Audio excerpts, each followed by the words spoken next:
Hello, my name is Taylor. I'm an applications engineer with onsemi, and welcome to a special RSL15 feature demonstration. In today's video, I'm going to be showing you the Bluetooth 5.1 angle of arrival, or AOA for short. I'm going to give a brief overview of the different components needed to create a working system, while also showing you the demonstration I was able to show at CES 2024 this year. Let's get started. Okay, for those who aren't familiar, the main idea behind AOA is that a transmitter is sending a known signal, and the receiver has multiple antennas that it can switch between and measure the phase. There's a couple different antenna array options, but for this demo, we're going to be using a rectangular array. Now, for each locator, we can calculate the angle of arrival per tag, but with just a single locator, we're unable to triangulate, and we don't exactly have a magnitude value. So it's difficult to tell where they are along this vector. Now, in this demo, we put them in a scenario where our tags are on a plane with a known height away from the locator. This allows us to calculate where that vector intersects with the plane and therefore estimate its position. All right, so here's our little medical environment. And our first tag is going to be the RSL15 evaluation board.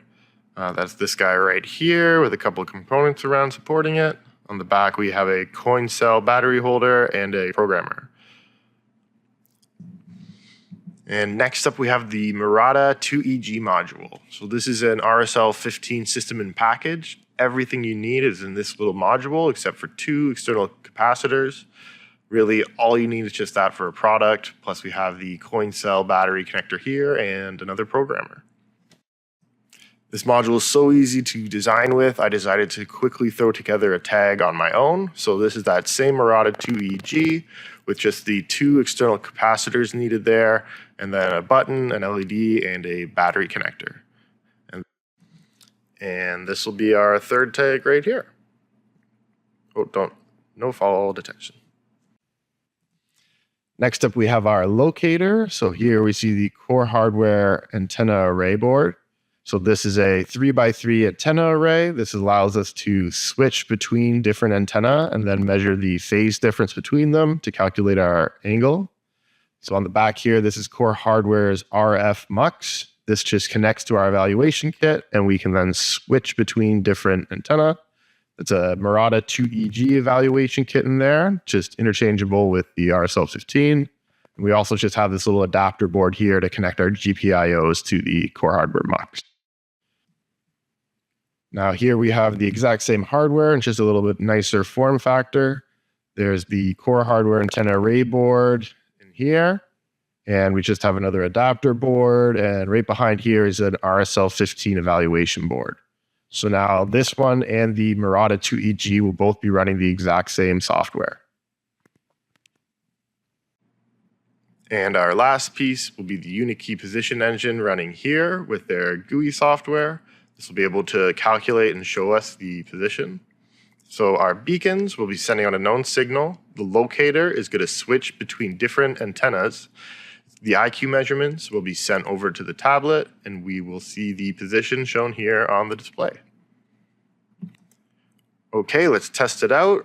First, I'll start off by putting a battery in my RSL15 board. Each of these is loaded with the exact same piece of sample code from the RSL15 SDK. The Murata board on the bottom here. Oh, I see both of them are popping up. Let me just stick the battery in the last one. And there we go. Look at it. We have all three locators popping up. I can take this, move this wheelchair around. You see it react very quickly. Try moving the RSL15, the other Murata 2EG. Now we can see how the position may jump around a little bit or be off by a little, but overall, we're able to pretty accurately get an idea of where the equipment or the patient is located. Now here I'll turn on, it's a little faint, a little hard to see, but the actual angle of arrival being drawn from where the locator is under the table here over to the beacons. And then again, because we know the height from where the locator is under the table, we can calculate where it intersects. Finally, I can just enable a feature here to show us the standard deviations in the measurement. This just gives a really good illustration of how the error in your angle measurement will increase the error in your position the further away you are from locator. So this is just something to consider when you position your locators. All right, and all done. Okay, that concludes today's video. Thank you so much for watching. For more information on the RSL15, you can visit onsemi.com. And if you have any questions about today's video, you can visit onsemi.com/forum. As always, thank you for watching and check back soon for more videos.